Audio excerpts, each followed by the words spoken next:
Hey everybody, Benji here with my question of the week. And the question this week is, what advice would you give to future generations in your family? So um, I think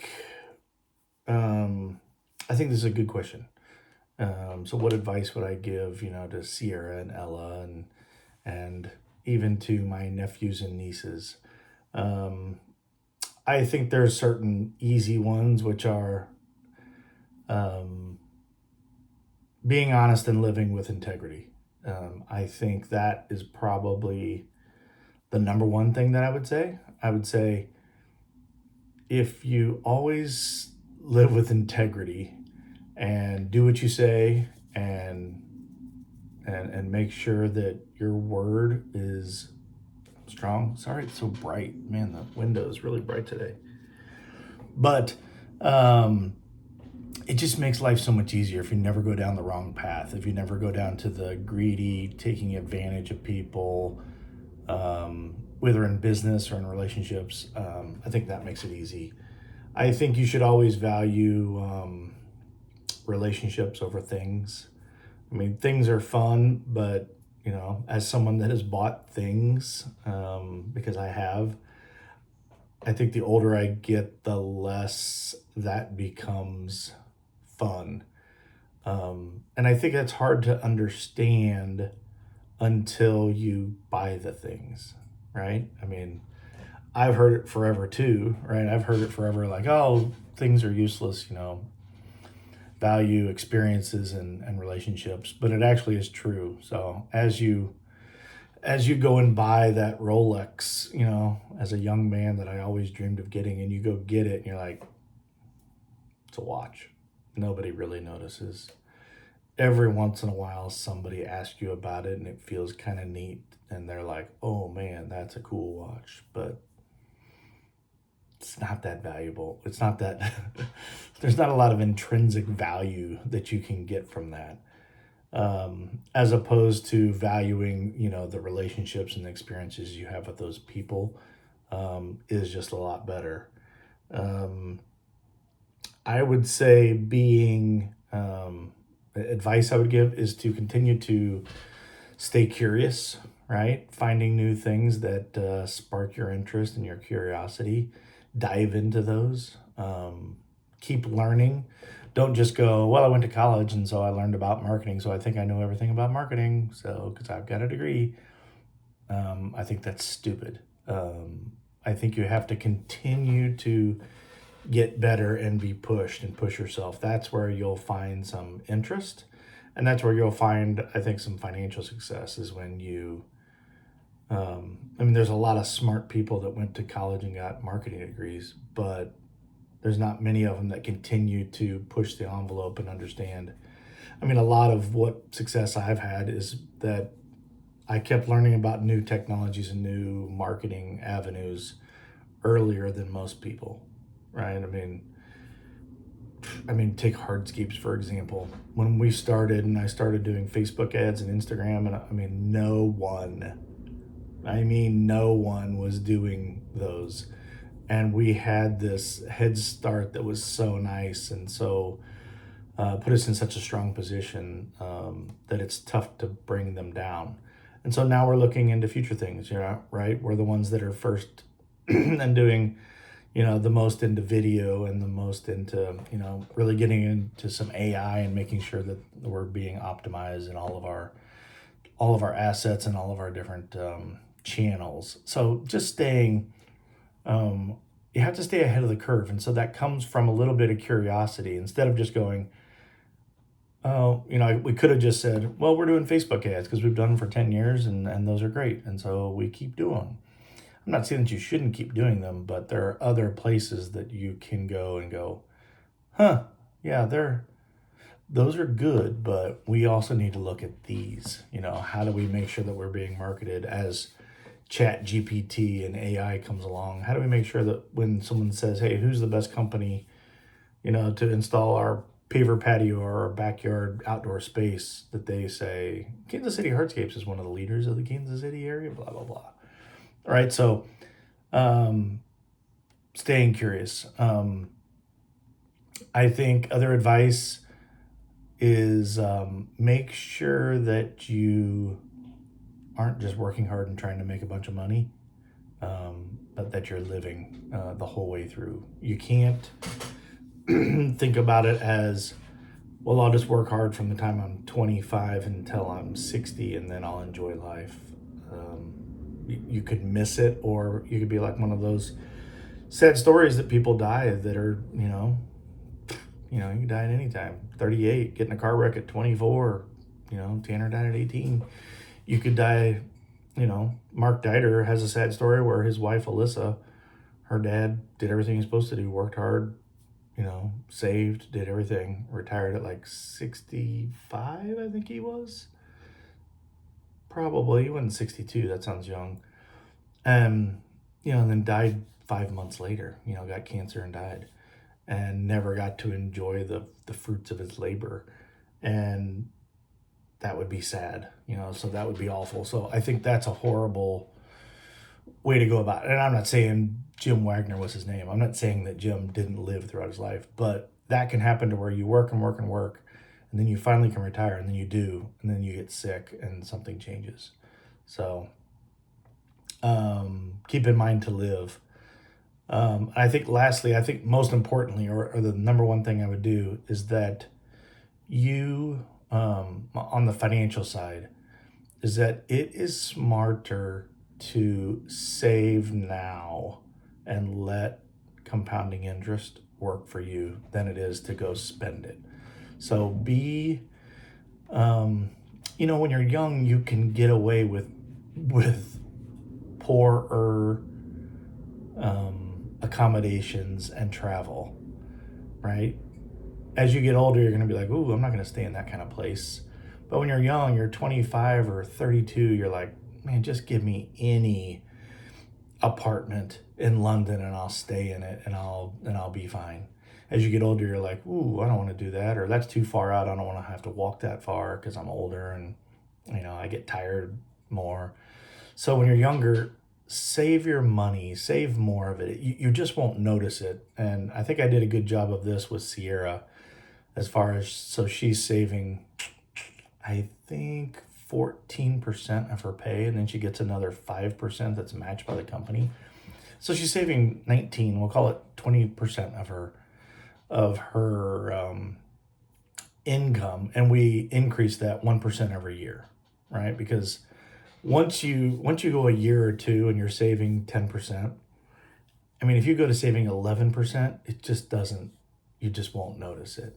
But over the course of 3, 4, 5, 10 years, and now you're up to saving 20 or 22%, man, it's huge. And the ability to retire at 50 or 55, maybe even younger, that is, I think, could be the secret sauce to the whole thing, is to try to say, I want to work for 25 years.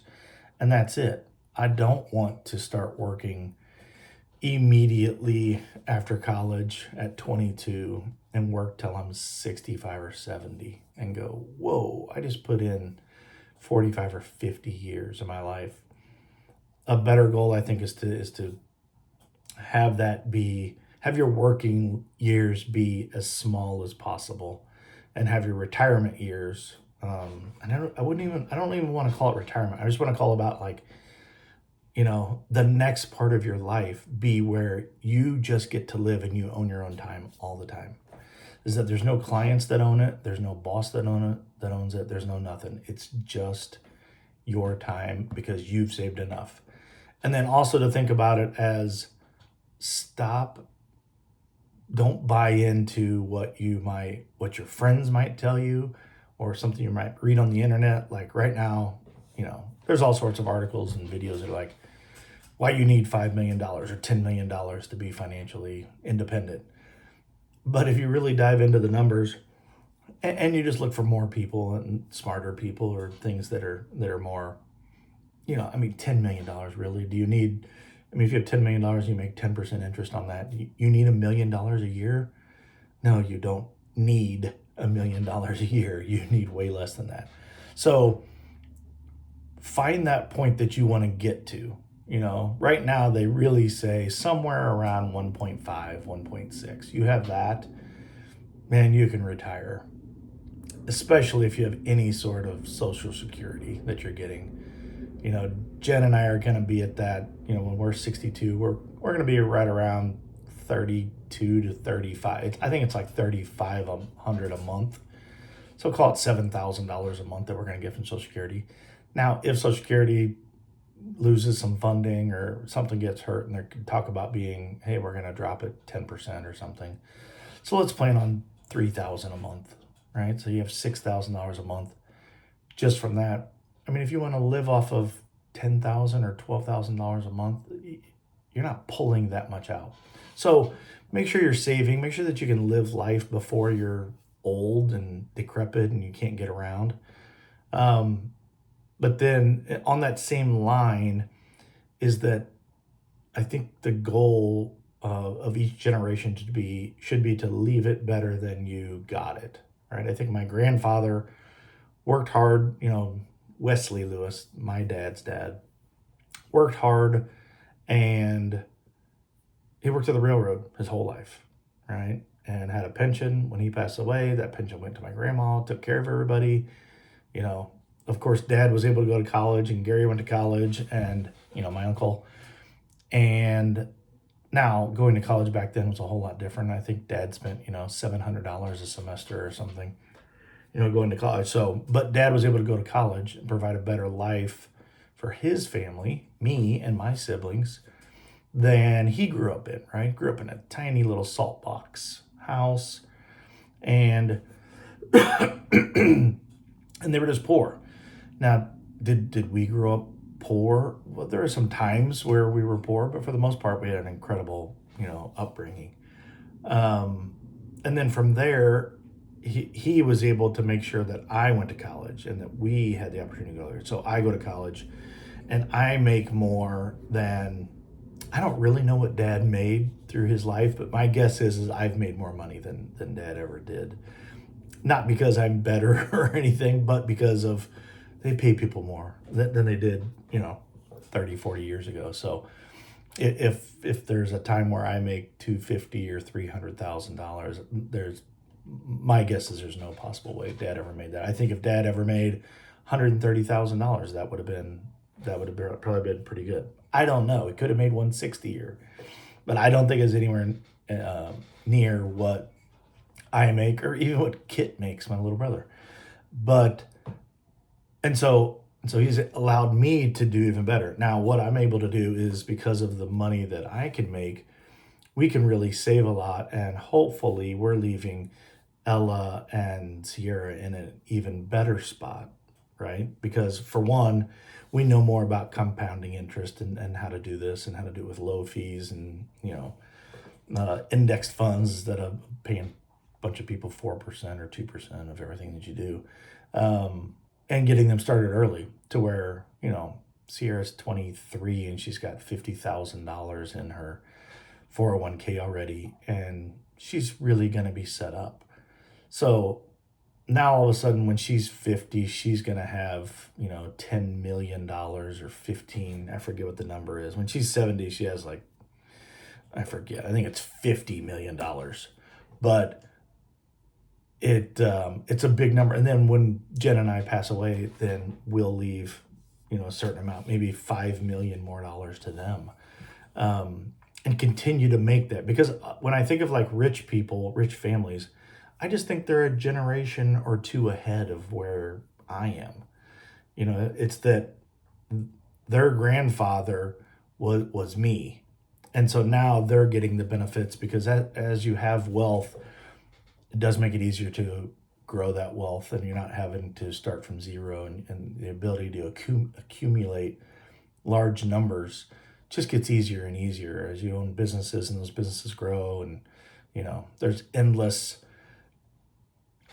endless examples of that, whether it's, the one we know and we talk about all the time is Ted's Trash, is the Farrells, is that Ted Sr., started the business in 1955 and muscled through it and had great success, and it was good. And then Ted E., Jr., he ran it and then they've grown it to 5 million, to 10 million, to 15 million. Now Dusty's running it, and now they're, I mean, these numbers are all over the place, but now they're doing 25, 30, 35 million.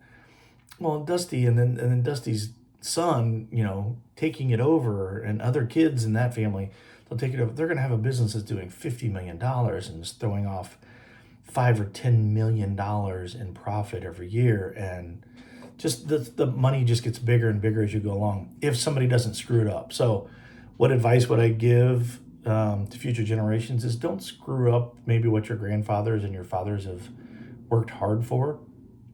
Make sure you're working hard and doing what you can, saving a lot so that life is easier for you, but life is easier for your kids, and then in essence your grandkids, because I want Sierra to have a great life, and I want Ella to have a great and easy life, and have them save a lot and be set up for success as they hit 45, 50, 55 years old. But then I also want them to be able to pass that on again to now as they're 50 and their kids are 20 and 25. Yeah, pass it down to them and have them have an easier life. I don't buy into that whole, right? There's research that's gone into that, like, oh, if you coddle your kids, that they'll be, horrible people. And at the end of the day, most research comes back and says that's actually not true. It's a nice thing to say, to be like, hey, you need to teach your kids to work hard. But in actuality, really rich families, they're still fine. That they have problems, just like the percentage of problems that they have are no different than the percentage of problems that poor people have. Maybe there's some problems that they have that are more seeable because they're huge and they're well-known family and people know about it. But take any random family in any random town, and those people have problems too. And one thing that you've done with those rich people is those rich people don't have money problems as often. And so you take away one of the biggest problems that people have in the world is just the money aspect. I saw Mark Cuban ask, like, they say money doesn't fix your problems. What are your thoughts? And he said, well, if you say that, you've never had money, because the great part about money is money takes away the money problems. It doesn't take away problems. It doesn't take away worry. I still worry that my kids are going to get in a car accident. I still worry that they're going to do something stupid. But the thing that money allows me to do is I don't have to worry about not, them being able to eat and live and buy a house, or, I can buy them a house. I can help them out and make their life easier and more fun. Because at the end of it, that's what it does. Money allows you to go have more fun. Look at my grandfather. He worked, for a long, long time down on the railroad. Now, as he gets older, he has a better job than out freaking slinging a hammer, fixing railroad ties. But at the end, he's, working in the maintenance shop doing it. But he's still going to work, versus people that are young and retire at 45 or 50 years old. They're traveling to Europe and sipping coffee, and reading the paper. But that's a more interesting, more fun life, more fulfilling life for most people. I think that they would say is that go out and see other cultures and how other people live and see the world. Sure is it's a more interesting and more fulfilling, or more fun life than, continuing to be an accountant or an engineer or a teacher, because you have to keep working because you don't have any money. So, but that's what I would say. I would say do all those things as far as like living with integrity and maintaining your curiosity, continue learning, just being a good person. It goes a long way. But on the money side of things, the advice I would say is, like, continue to save, continue to build on the generation before you, and the success, how big or how small it is, build on that, right? If they were able to provide a regular life, we'll call it, well, then great, then make yours better. Make yours a spectacular life, and then make the next people, the next generation down, your kids, not have to work so hard, not have to, one huge advantage I think rich people have is that they get to they pay for their kids' education, right? They don't handcuff their kids with $160,000 in student loan that you can hardly ever get out from under. That's a huge advantage of being a well-to-do family that can pay for college, right? I mean, but those kind of things are just everywhere, all around you. So it make things easier. It does. I don't mean like I want to make my kids' life easier. Like I want them to sit around and do nothing and lay by the pool and sip pina coladas all day. I don't mean that. I just mean then they don't have to worry. I'm so poor. I don't have any money, and no one in my family has money to help me out. So I'm gonna live in this really dangerous neighborhood, and I can't afford to go to college, or I can't afford to go to trade school because I don't have $8,000, or God forbid you want to go to college and spend $30,000 or $40,000 a year to do that. And I just don't have that opportunity because no one can help me. So just making things a little bit more accessible, it opens more doors, having money and having those connections or those resources to make those things happen. So this is kind of a longer video than most, but I think it's important because I just think if I was to give one piece of advice, here would be it. Like, what advice would you give future generations in your family? The number one thing that I would do is what I did for Sierra, which is I put her on the payroll at Kansas City Hardscapes, and it wasn't even fake, right? It was real. And you could fake it and just say, yeah, they're the janitor, and you pay them $7,000 a year. Because that's what I did. I think I paid her $6,000 a year right when she turned 18. Now she did our social media marketing, right? She's on her phone all the time, knows how to do Instagram, Facebook. Like, hey, here's the file to all our pictures that are pretty. I want you to post, and I want you to, do that. And of that $6,000 or $7,000, she got $1,000 of that. But when she was 18, she thought that was great. She's like, oh man, I get, whatever it is, $200 a month for posting these stupid things. And the other 5,000 went straight into her 401k, right? So she never saw it, or she just thought she was getting paid $2,000 a year. And in essence, and maybe that's what I did. Maybe I paid her $8,000, and then 2,000 of it she got, and 6,000 of it went into her account. And so the best thing that does is that it takes $6,000 when she's 18, and when she's 19, she's 20, and she's 21, and it puts it in 401k in a high growth stock mutual fund, right? High risk U.S. stocks, putting it in, at this time, in 2025, you're putting it in Tesla and Nvidia and Google and Facebook and all those kind of companies. But you put it in that, and now that she's 23, she's got $50,000 in there. And that head start is so huge because, you can watch video after video on YouTube or read any articles about the hardest part to do about saving long-term and becoming rich is saving the first 100,000. And after the 100,000, things start to grow and it starts to compound on itself. So get to that. She's going to get to that by the time she's 26, 27. And then from there, she'll kind of be set. So do that, and I think that'll take care of a lot. So that's my big ideas of things that you should do. So we'll see you next time.